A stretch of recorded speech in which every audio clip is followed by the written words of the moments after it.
Welcome to Mr. Giant Reacts and Ting and Ting and Ting. I'm Mr. Giant, and today we are continuing the series in Michael the Brave, and this one is called Battle of Selimbar. Battle of Selimbar, the Unification. And this has been a really interesting series so far, learning a lot about this region of the world.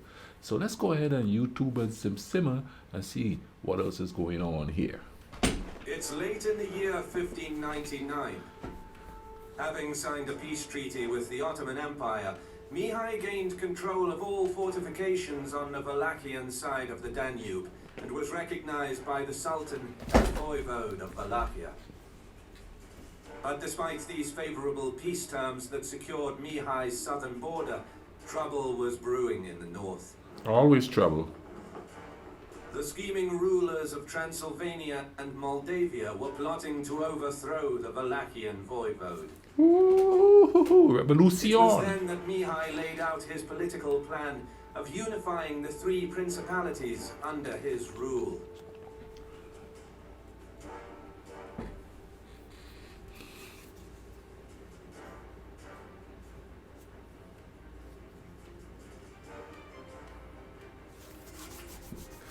Let's see where this goes. Let's see where this goes. Of course, I've never watched this before. As he allowed his army to regain strength after several months of campaigning, Mihai knew that the issue with the Ottomans was far from settled. However, the peace treaty allowed him enough time to address a growing problem to the north. The election of Andrew Bathory as Prince of Transylvania after his cousin Sigismund abdicated was most unfavorable for Mihai. With the new prince enjoying support from Poland, Transylvania slipped into the sphere of influence of the Polish-Lithuanian Commonwealth, which in turn was friendly towards the Ottoman Empire.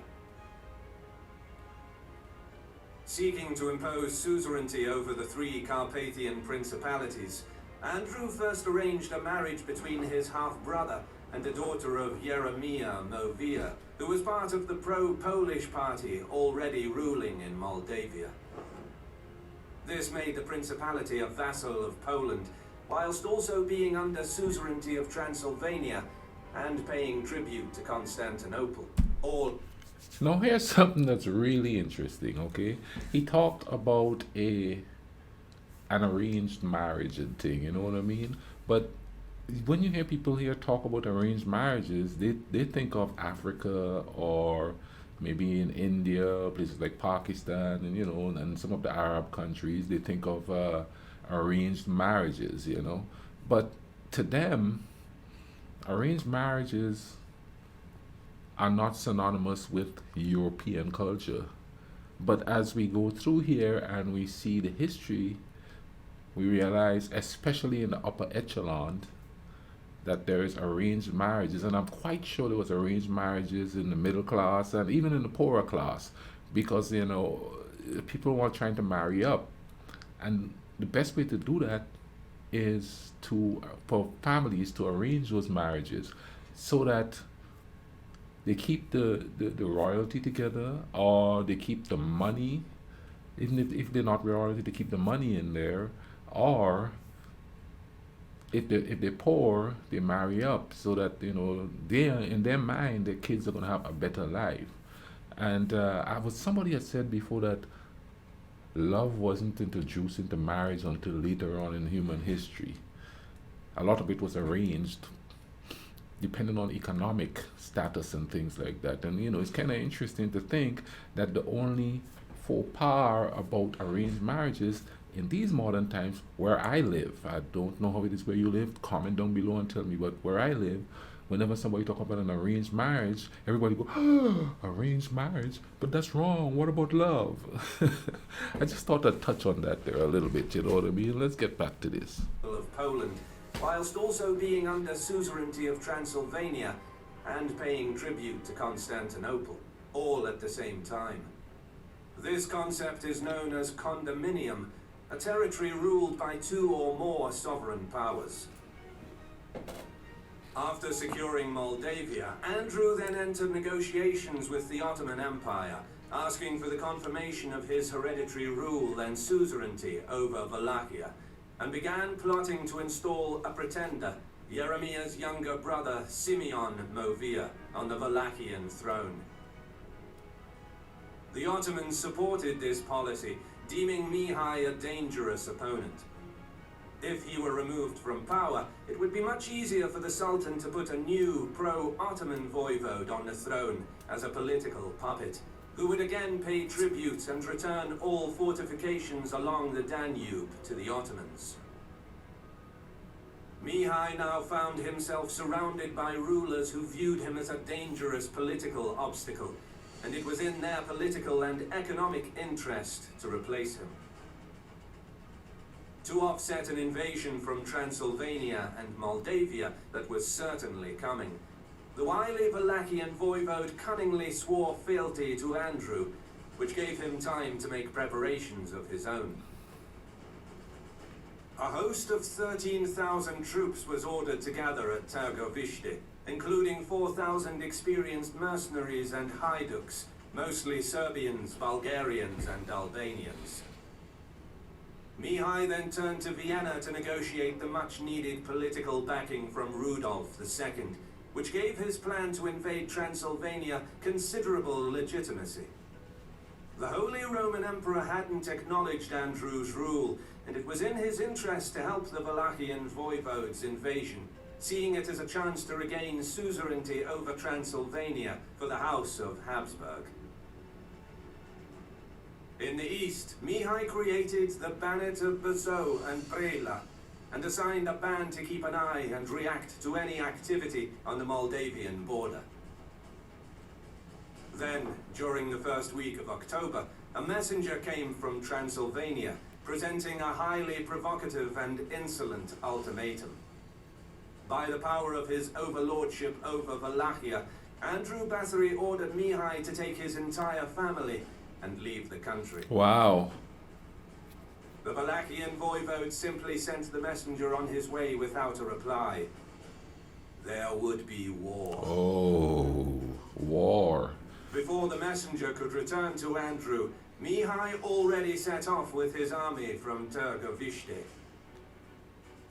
In order to secure his back, the Wallachian voivode bribed Ottoman officials in Constantinople and moved through the Buzău Pass over the mountains. In choosing this route, he hoped to convince the Sekeles to join him against Andrew Bathory, who had stripped them of their old privileges.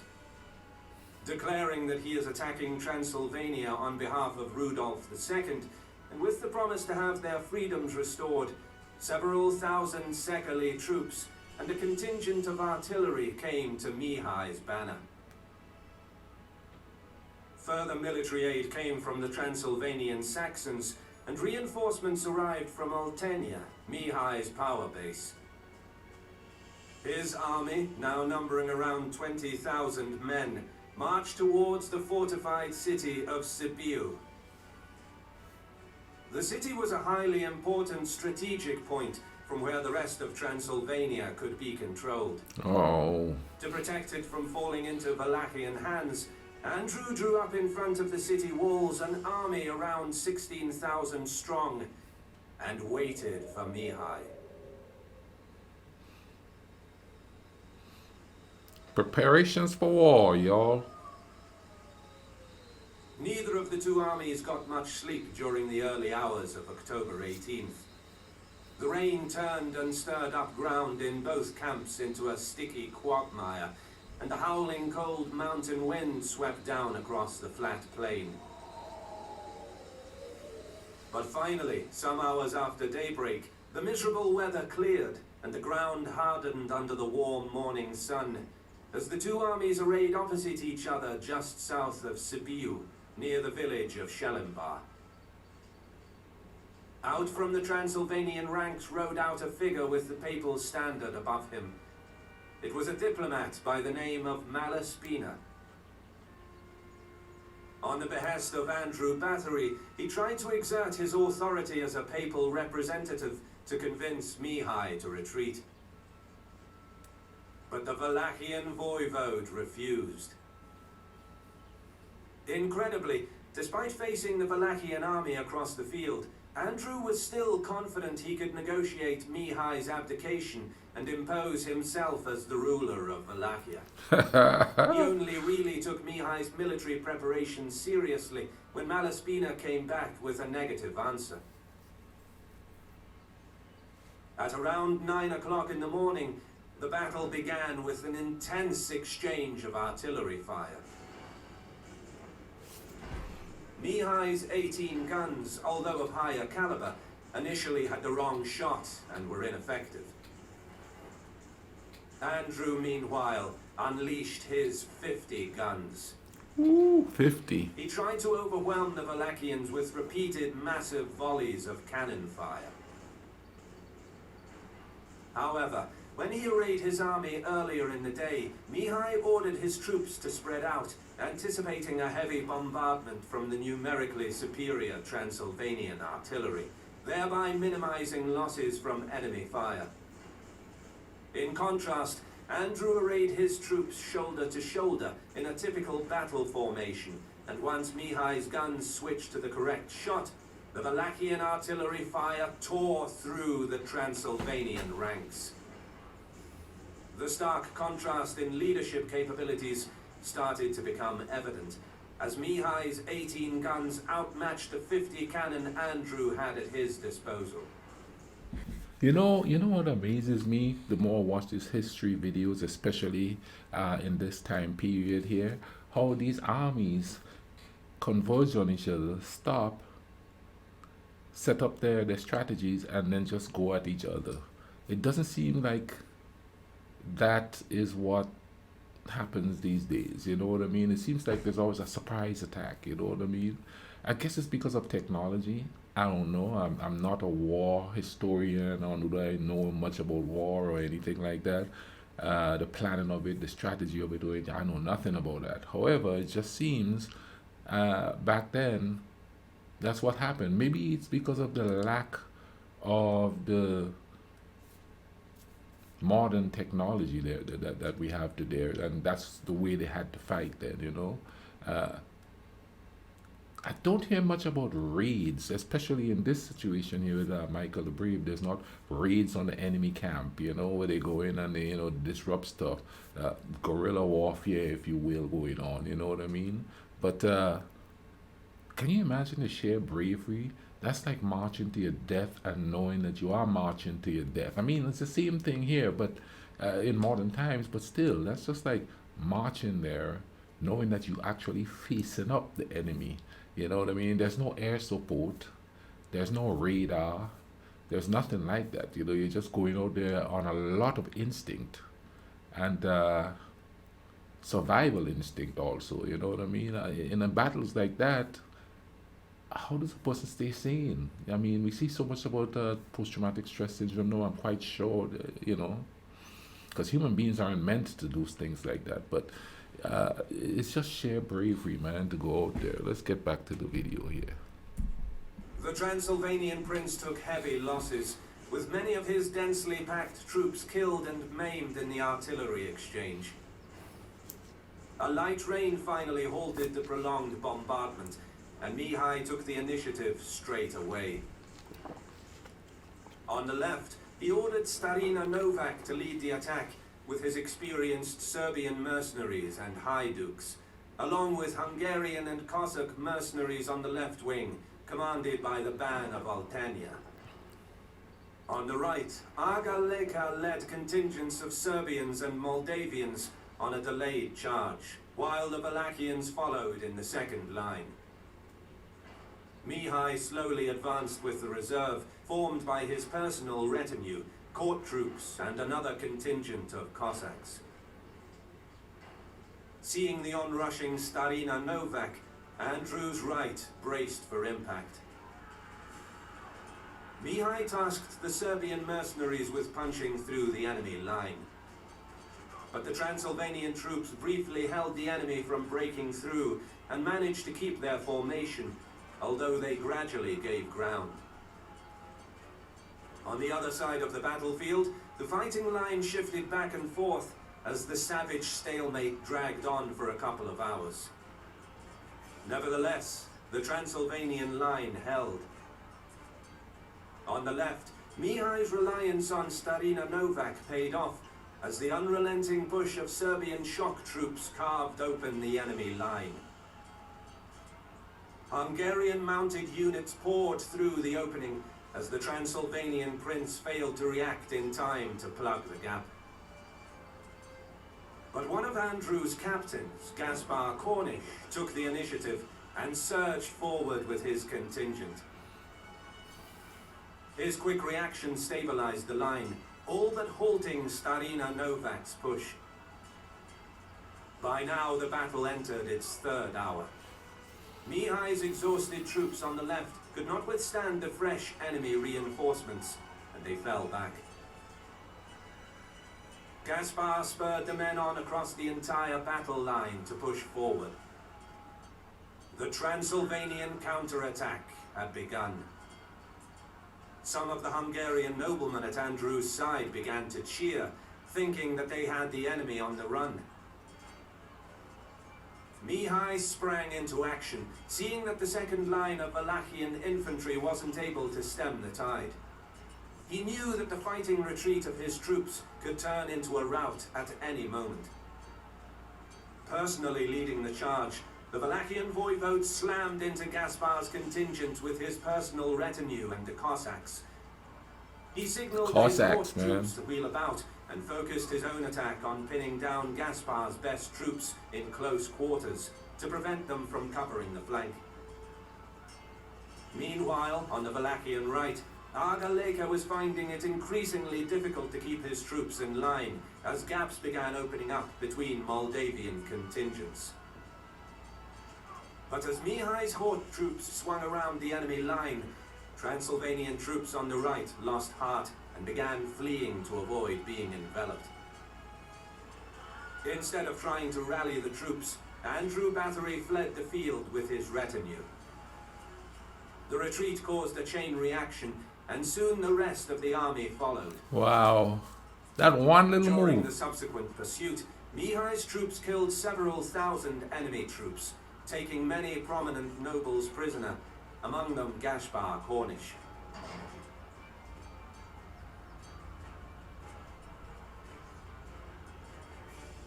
Andrew turned tail and ran real quick. That's crazy. News of the defeat quickly reached the Transylvanian capital. The nobility met to decide their next course of action, and when Mihai triumphantly entered the city a few days later, they elected the Wallachian voivode as the Prince of Transylvania. 2 days later, the new ruler assembled the Transylvanian Diet, demanding that the estates swear loyalty to Emperor Rudolf, then to himself and to his son. He now began calling himself King of Transylvania and Wallachia. Meanwhile, Andrew's troops dispersed to avoid the wrath of the Wallachians. With his army in tatters, the dethroned prince fled northeast with only a handful of followers, intending to cross into Moldavia, where he hoped to receive support. However, as he entered one of the Carpathian mountain passes, Sekali shepherds recognized and killed him in an ambush. Wow. Mihai knew that Andrew's unexpected demise was most fortunate, for had he managed to cross the mountains, the support from Moldavia and Poland would have been enough to attempt to retake the throne of Transylvania.